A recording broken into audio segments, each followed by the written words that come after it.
नमस्कार दोस्तों, स्वागत है आप सभी का हमारे यूट्यूब चैनल ब्रीत वर्मा पर। दोस्तों, आज हम बात करेंगे मुस्लिम सोई विधि यानी शरियत अधिनियम 1937 पर। ये जो शरियत अधिनियम 1937 है, यहाँ पर जो क्वेश्चन इस एक्ट से बनता है, ये क्वेश्चन बनेगा आपका यूजीसी नेट की परीक्षा में। और जहाँ पर भी मुस्लिम लॉ आपसे पूछा जा रहा है, अभी उत्तराखंड जुडिशरी में भी यहाँ से क्वेश्चन बनता है। तो दोस्तों, इस कानून को आज हम लोग डील करने वाले हैं और इसमें देखेंगे कि कौन से ऐसे प्रोविज़न हैं जो आपसे क्वेश्चन बनकर हर बार परीक्षा में पूछा जाता है। बहुत सा छोटा सा एक्ट है दोस्तों, और कुछ ही मिनट में हम ये जो आपका ये एक्ट है ख़त्म कर सकते हैं।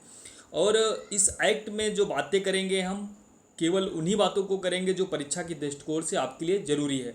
तो इस एक्ट की शुरुआत करने से पहले हम आपसे बात करेंगे इस एक्ट के बारे में। कुछ लोगों ने अपने विचार व्यक्त किए हैं, उसको देखते हैं कि क्या इस एक्ट के बारे में विचार हैं। तो पहली कोटेशन आप सभी के जो जस्टिस राजेंद्र सचर महोदय जी थे, उन्होंने कहा था कि यह अधिनियम कानून और समुदाय के बीच की उस खाई को उजागर करता है जिसे केवल संवाद, शिक्षा और न्यायप्रिय नीति द्वारा भरा जा सकता है। यानी कि उनका कहना था कि जो ये अधिनियम है, ये अधिनियम कानून और समुदाय के बीच जो खाई को उजागर करता है और उसे केवल संवाद और शिक्षा और न्यायप्रिय जो नीति होगी उसके द्वारा भरा जा सकता है। अन्यथा इस एक्ट के बीच की जो लोगों के बीच, जो समुदाय के बीच और कानून के बीच जो खाई है, उसको नहीं भरा जा सकता है। उसको भरने का केवल एक तरीका है, वो केवल संवाद है, शिक्षा है और न्यायप्रिय अगर कोई नीति है तो उसके द्वारा भरा जा सकता है। अगले हमारे जो इस एक्ट के बारे में जो विशास्त्री हैं, उनका मानना था, उन्होंने एक जो अमरजीत कौर हैं, जो नारी अधिकार कार्यकर्ता हैं, इन्होंने इस एक्ट के बारे में कहा था कि साहिबानों का निर्णय स्त्री अधिकार की आवाज़ थी और मुस्लिम शरीयत अधिनियम एक वैधानिक प्रत्युत्तर था जिसने उस आवाज़ को क्षणिक रूप से दबा दिया। यानी कि एक अमरजीत कौर थे जो नारी अधिकार के कार्यकर्ता थे, इन्होंने कहा था कि साहिबानों का निर्णय स्त्री अधिकार की आवाज़ थी और मुस्लिम शरीयत अधिनियम एक वैधानिक प्रत्युत्तर जिसने उस आवाज़ को क्या किया था, क्षणिक रूप से दबा दिया था। आप सभी को पता होगा कि जब साहिबानों निर्णय आया तो भरण पोषण संबंधित जो आया, इन सारी बातों को इस एक्ट के द्वारा, इस अधिनियम के द्वारा कहीं ना कहीं दबाने का काम किया गया था। ये बात इस अधिनियम के अंतर्गत जो आई थी और ये बात कही थी अमरजीत कौर नारी अधिकर्ता ने, इस बात को कहा था।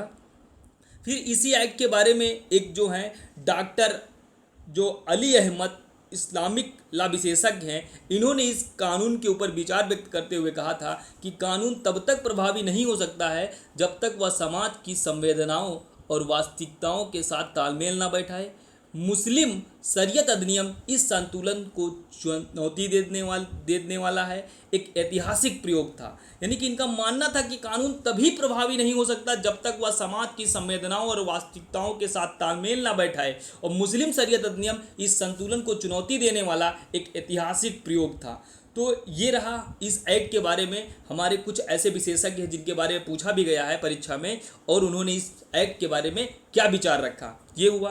फिर हम इस एक्ट की शुरुआत करते हैं। तो सबसे पहले हम देखते हैं प्रस्तावना को, यानी कि प्रेम्बल को, इंट्रोडक्शन हम इस एक्ट का देखते हैं। तो मुस्लिम शरीयत अधिनियम 1937 का अधिनियम है और यह एक केंद्रीय भारतीय अधिनियम है जिसे ब्रिटिश भारत में पारित किया गया था, और इसका मुख्य उद्देश्य भारतीय मुस्लिमों पर उत्तराधिकार, विवाह, तलाक और संपत्ति, वक्फ आदि विषयों में मुस्लिम व्यक्तिगत कानून यानी शरीयत को लागू करना था। यानी कि इस एक्ट का जो नेचर था वो केंद्रीय प्रवृत्ति का था, और इसे जो पारित करने का श्रेय जाता है वो ब्रिटिश भारत में पारित किया गया था, और इसे ब्रिटिश गवर्नमेंट ने उस समय पारित किया था। और इसका मुख्य उद्देश्य था जो भारतीय मुस्लिमों पर उत्तराधिकार संबंधी नियम थे, विवाह संबंधित नियम थे, तलाक संबंधित नियम थे, और संपत्ति और वक्फ संबंधी जो नियम थे, उन सभी जो मुस्लिमों के व्यक्तिगत संबंधित कानून थे उनके बारे में ये बात करता था। आगे बात करते हैं कि लागू होने की तिथि क्या थी और अध्याय और धाराएं क्या थी। तो मुस्लिम इस अधिनियम का नाम आप सभी को पता है कि मुस्लिम शरीयत अधिनियम 1937 है और इसका एक्ट नंबर 26 है। कई बार परीक्षाओं में इसका एक्ट नंबर पूछा गया है और पूछा गया है कि किसने इस एक्ट को पारित किया गया था। तो ब्रिटिश भारत की केंद्रीय विधायिका द्वारा ये पारित किया गया था और ये डेट बहुत बार पूछी गई कि ये लागू कब हुई थी। तो लागू होने की तिथि थी 7 अक्टूबर 1937। ये एक्ट बहुत ज़्यादा इम्पोर्टेंट है। तो ये लागू होने की तिथि 7 अक्टूबर 1937 और इसमें कुल अध्याय 1 और धाराएं कुल जो 6 हैं। वर्तमान स्थिति है अधिनियम अब भी ये लागू है और संविधान के जो अनुच्छेद है, अनुच्छेद 25 जो धार्मिक स्वतंत्रता की बात करता है, अनुच्छेद 44 जो समान नागरिक संहिता के निर्देशक जो समान नागरिक संहिता जो डीपीएसपी में दिए गए हैं उससे भी संबंधित ये एक्ट है। और ऐतिहासिक पृष्ठभूमि देखते हैं कि इस एक्ट के पीछे का इतिहास क्या रहा। तो ऐतिहासिक पृष्ठभूमि को देखते हुए हम बात करेंगे और देखेंगे कि इस अधिनियम को बनाने के पीछे इतिहास क्या रहा। तो ऐतिहासिक पृष्ठभूमि आप सभी के स्क्रीन पे है। तो इसमें किया जाता है कि ब्रिटिश शासन में भारत में न्यायिक जो प्रणाली मुख्यतः अंग्रेजी विधियों पर आधारित थी। हालांकि व्यक्तिगत मामलों में धार्मिक परंपराएं मान्य थी। मुस्लिम समुदाय में इन मामलों में शरीयत को मान्यता देने हेतु एक विशेष विधिक ढांचे की आवश्यकता थी और मुख्य कारण था कस्टम बनाम शरीयत। इस समय कई मुस्लिम परिवार स्थानीय प्रथाओं और रीति रिवाजों के अनुसार अपने उत्तराधिकार, विवाह आदि का निपटारा करते थे जो शरीयत से भिन्न थे। यानी जो शरीयत कहती थी उससे ये चीज़ें भिन्न थे और अपने रीति रिवाजों के अनुसार क्या और अपनी प्रथाओं के अनुसार क्या था चीज़ें चल रही थी और वो एक तरीके से जो शरीयत था, व्यक्तिगत जो कानून था उससे भिन्न थी। तो इसका एक प्रमुख कारण था इस अधिनियम के आने का।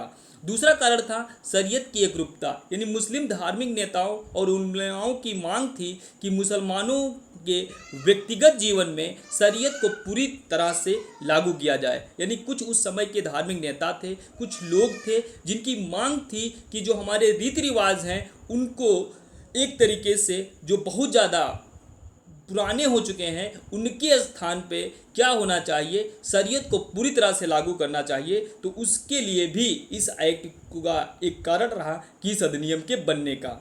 दूसरा जो राजनीतिक कारण था कि मुस्लिम लीग और उलमा जो वर्ग थे मुस्लिम पहचान को बनाए रखने हेतु इस अधिनियम का समर्थन किया। यानी कि जो उस समय के जो लोग थे उनका ये मानना था कि इस अधिनियम का समर्थन इसीलिए किए थे क्योंकि वो मुस्लिम पहचान को बनाए रखने के लिए इस अधिनियम का समर्थन किया था। फिर आगे हम बात करते हैं इस अधिनियम के उद्देश्य की बात करते हैं कि इस अधिनियम का उद्देश्य क्या था। तो इस अधिनियम का उद्देश्य था भारतीय मुस्लिमों के व्यक्तिगत मामलों में इस्लामी शरीयत को लागू करना, परंपराओं या रीति रिवाजों को समाप्त करना जो शरीयत के विरुद्ध थे। मुस्लिमों के विवाह, तलाक, उत्तराधिकार, वक्फ आदि संबंधित मामलों में एक समान जो शर्ती दृष्टिकोण है उसको सुनिश्चित करने के लिए इस एक्ट को बनाया गया। फिर हम बात करेंगे इस अधिनियम की जो धाराएं हैं। तो इस एक्ट की जो प्रारंभिक धारा थी वो बात करती थी संक्षिप्त नाम और विस्तार। जैसा कि आप सभी को पता है कि इस एक्ट का जो संक्षिप्त नाम है मुस्लिम शरीयत अधिनियम 1937 और ये इस समय संपूर्ण भारत पर लागू है। यानी 31 अक्टूबर 2019 से संपूर्ण भारत में इस एक्ट को लागू कर दिया गया है। और कुछ जो इसकी धारा 2 है वो कहती है कि कुछ मामलों में मुस्लिम व्यक्तिगत विधि यानी शरीयत का आवेदन, जो विषय शरीयत द्वारा नियंत्रित हैं उन पर रीति रिवाज अथवा प्रथा के स्थान पर मुस्लिम व्यक्तिगत विधि लागू होगी। और ये कौन से विषय हैं, यूजीसी नेट में ये सारे विषय पूछे जाते हैं कि किन पर मुस्लिम की व्यक्तिगत विधि यानी शरीयत अधिनियम लागू होगा। तो पहला है विवाह, दूसरा है तलाक, तीसरा है इलाह, जुहर, लियान, निर्वाह भत्ता, उत्तराधिकार, वसीयत और उपहार, वक्फ और संपत्ति का प्रयोग और गोद लेना। ये सारे नियम जो लागू होंगे वो मुस्लिम शरीयत अधिनियम के लागू होंगे, उनके व्यक्तिगत कानून पे ये लागू होंगे। फिर हम बात करते हैं महत्वपूर्ण इस बात में कहा गया है कि अगर कोई भी मुस्लिम है और उसके द्वारा इन विषयों में कोई विवाद है तो उस पर शरीयत लागू होगी, ना कि कोई रीति रिवाज। यानी कि इस धारा के द्वारा ये बात निश्चित कर दी गई है कि उस समय जो भी कस्टम रही होंगी, जो भी रूढ़ियाँ रही होंगी, जो भी परंपराएं रही होंगी, उनके स्थान पे अब जो है शरीयत कानून लागेगा। और शरीयत कानून से जुड़े जो विषय थे, चाहे वो विवाह संबंधित हो, तलाक संबंधित हो, जुहर संबंधित हो, लियान संबंधित हो, निर्वाह भत्ता संबंधित हो, उत्तराधिकार हो, वसीयत हो, उपहार हो और वक्फ हो, और संपत्ति के प्रयोग और गोद लेने, इन सारी बातों पर लागू होगा तो केवल और केवल शरीयत अधिनियम लागू होगा। फिर हम देखते हैं धारा 3 जो बात करती है वक्फ की घोषणा के लिए प्रावधान करती है कि कोई भी व्यक्ति लिखित घोषणा के माध्यम से या घोषणा कर सकता है कि उसकी संपत्ति शरीयत कानून के अनुसार वक्फ मानी जाएगी। ये प्रावधान धारा 3 करती है। धारा 3 में आपको याद रखना है नोट करके कि इससे उन वक्फ को विधिक वैधता मिली जो शरीयत पर आधारित थे। बहुत सारा इस समय वक्फ अधिनियम पे भी चर्चा है, किसी दिन हम उस पर भी बात करेंगे। और जो इसकी अगली धारा है जो 4, जो एक तरीके से अपवाद की बात करता है कि इस अधिनियम की कोई भी बात ऐसे मामलों पर लागू नहीं होगी जो न्यायालय में पहले से विचाराधीन है। यानी कि इस अधिनियम की कोई भी बात नहीं लागू होगी जो इस अधिनियम के बनने से पहले न्यायालय में विचाराधीन थे, तो उस पर यह एक्ट नहीं लागू होगा। धारा 5 कहती है राज्यों को अधिनियम लागू करने की शक्ति, मतलब राज्य सरकारों को यह अधिकार दिया गया है कि वे अधिनियम को अपने क्षेत्र में अधिसूचना द्वारा लागू कर सकते हैं। धारा 6 जो इसकी जो अंतिम धारा है वो निरसन की बात करती है कि पूर्ववर्ती किसी भी कानून या रिवाज को इस अधिनियम से विरोध करता है तो उसे निरस्त किया जाएगा। ये रही आपकी समरी, और ये कुछ न्यायिक निर्णय हैं जो इस एक्ट से संबंधित है। तो ये जो है एक एक्ट, ये जो एक आपका जो मामला है ये मसरूर अहमद का वर्सेस स्टेट, ये 2007 का मामला है जिसमें दिल्ली उच्चतम न्यायालय ने कहा था कि मुस्लिमों में तलाक केवल शरीयत के अनुसार ही मान्य होगा। इस अधिनियम के तहत कोई भी कस्टम या प्रथा शरीयत के विरुद्ध नहीं हो सकती है। दूसरा केस है मोहम्मद अहमद खान वर्सेस शाहबानो बेगम 1985 AIR 1900। ये जो 1985 का केस है ये बहुत बार पूछा गया है कि AIR ही इसका पूछ लिया गया है। यद्यपि यह जो बात करता है यह विवाद CRPC की धारा 125 के अंतर्गत था, परंतु इसमें भी शरीयत अधिनियम को संदर्भित किया गया था। यह निर्णय मुस्लिम पर्सनल लॉ और समान नागरिक संहिता के टकराव का प्रतीक बन गया था। फिर हम बात करेंगे कि किस अधिनियम, इस जो एक्ट का भारतीय संविधान के किस आर्टिकल से संबंध रखता है, तो आर्टिकल 25 और आर्टिकल 44 जो आपको प्रारंभ ही मैंने बता दिया। फिर हम देखेंगे कि वास्तव में ये जो मूल अधिनियम है उसमें धाराएं क्या कहती हैं, उसकी भाषा क्या थी, उस पर बात करेंगे क्योंकि बहुत महत्वपूर्ण बात है। तो सबसे पहले आपने देखा मुस्लिम सोए विधि यानी शरीयत अधिनियम 1937 का है जिसका एक्ट नंबर 26 है, और जो ये लागू हुआ था ये 7 अक्टूबर 1937 को लागू हो गया था। और इसकी जो उद्देशिका है जो बात करती है मुसलमानों को मुस्लिम सोए विधि यानी शरीयत लागू करने का उपबंध करने के लिए यह एक्ट बनाया गया था। इसकी जो पहली धारा आप सभी ने देखा होगा, इसकी पहली धारा कहती है कि नाम और विस्तार, जो आप सभी को मैंने अभी बताया है, तो इसकी पहली धारा आप सभी की हो गई। दूसरी धारा बहुत महत्वपूर्ण है, क्वेश्चन यहाँ से 100% बनता है। अभी मैंने एक एक चीज़ को बाहर निकाल के बताया कि क्या क्या चीज़ें हैं जिन पे ये कानून लागू होता है। तो मुसलमानों की सोई विधि को लागू होना यानी निर्वसीयत उत्तराधिकार पर, स्त्रियों की विशेष संपत्ति पर। फिर मैं बात करता हूँ कि जिसमें विरासत में मिली या संविदा या दान या स्थानीय विधि के किसी अन्य उपबंधों के अधीन प्राप्त हुई सोई संपत्ति आती है। विवाह का विघटन, इसमें तलाक, इलाज, जिहाद, लियान, खुला और मुबारत आते हैं। और भरण पोषण, मेहर, संरक्षकता और दान, न्यास और न्यास संपत्ति और वक्फ तथा धार्मिक विन्यासों से भिन्न हो या संबंधित कृषि भूमि से संबद्ध प्रश्नों के सिवाय सभी प्रश्नों में तत्प्रतिकूल किसी रूढ़ या प्रथा के होते हुए भी ऐसे मामलों में जहां पक्षकार मुसलमान हो वहां विनिश्चय का नियम मुस्लिम सोई विधि लागू होगी। यानी कि भरण पोषण हो, चाहे वो विवाह से संबंधित बात हो, चाहे विशेष संपत्ति से बात हो या विरासत से संबंधित बात हो, ये सभी जगहों पे क्या लागू होगा, आपका शरीयत कानून लागू होगा, न कि कोई रीति रिवाज। ये बात करती है धारा 2 पे। एक सेकंड रुक जाओ, पढ़ा लें।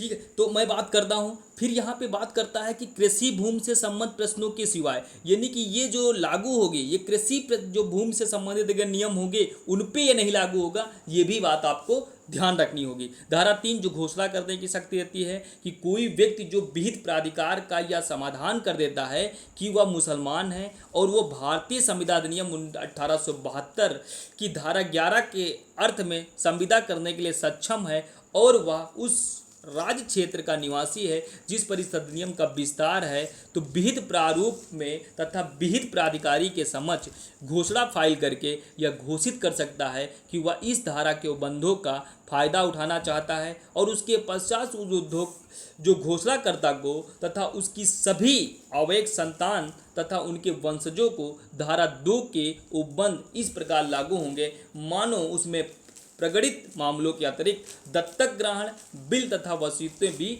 अंतर्विष्ट की गई हैं। और ये धारा जो 3 है, इसकी उपधारा 2 क्या कहती है, देखते हैं कि जहां विहित प्राधिकारी उपधारा 1 के अधीन की घोषणा स्वीकार करने से इनकार करता है, वहां व्यक्ति को घोषणा करना चाहता है ऐसे अधिकारी को जिसे राज्य सरकार साधारण या विशेष आवेदन द्वारा इस निमित्त नियत करे कि अपील कर सकेगा। और ऐसे प्राधिकारी यदि उसका समाधान हो जाता है कि अपीलार्थी घोषणा करने का हकदार है, विहित प्राधिकार को यह आदेश दे सकता है। यानी कि ये आपको ये जो सेक्शन 3 है, ये पावर देती है घोषणा करने का कि कोई व्यक्ति कैसे अपने आप को घोषणा के द्वारा मुस्लिम प्राधिकारी के समक्ष समाधान कर देने के बाद वो मुस्लिम माना जाएगा। और धारा 2 में जितनी भी बातें हैं उस पर लागू होंगी और संविदा अधिनियम की भी बात की गई है। तो ये आपको घोषणा के द्वारा फिर नियम बनाने की शक्ति, आप सभी को पता है कि राज्य सरकार इस अधिनियम के प्रयोजन के लिए नियम बना सकती है।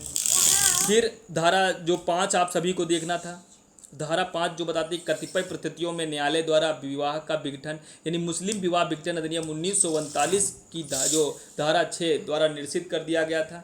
और जो धारा 6 है ये करती है बात की नीचे दिए गए अधिनियमों तथा विनियमों के निम्नलिखित उपबंध वहाँ तक निश्चित हो जाएंगे जहाँ तक वे इस अधिनियम के उपबंधों के असंगत हो। यानी कि कुछ अधिनियमों की बात की गई है और ये सारे अधिनियम उत्तराखंड जुडिशरी में एक बार पूछा गया था कि ऐसे कौन से एक्ट हैं जिनके उपबंध इस शरीयत कानून की कुछ निश्चित हो जाएंगे। तो एक तो 1827 का बॉम्बे रेगुलेशन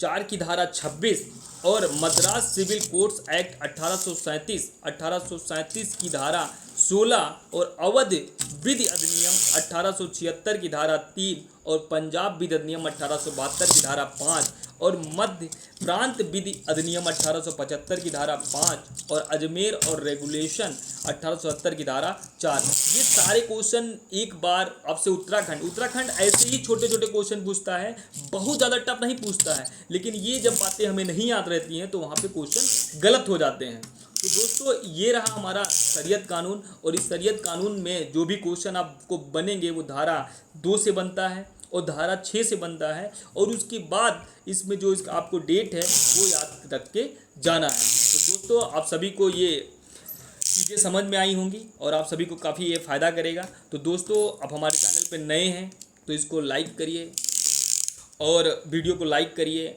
और हमारा चैनल से जुड़िए, और जो भी लोग हैं वो इस वीडियो का लाभ उठाएं, उनको शेयर भी करिए। तो जय हिंद दोस्तों, मिलते हैं अगले वीडियो में।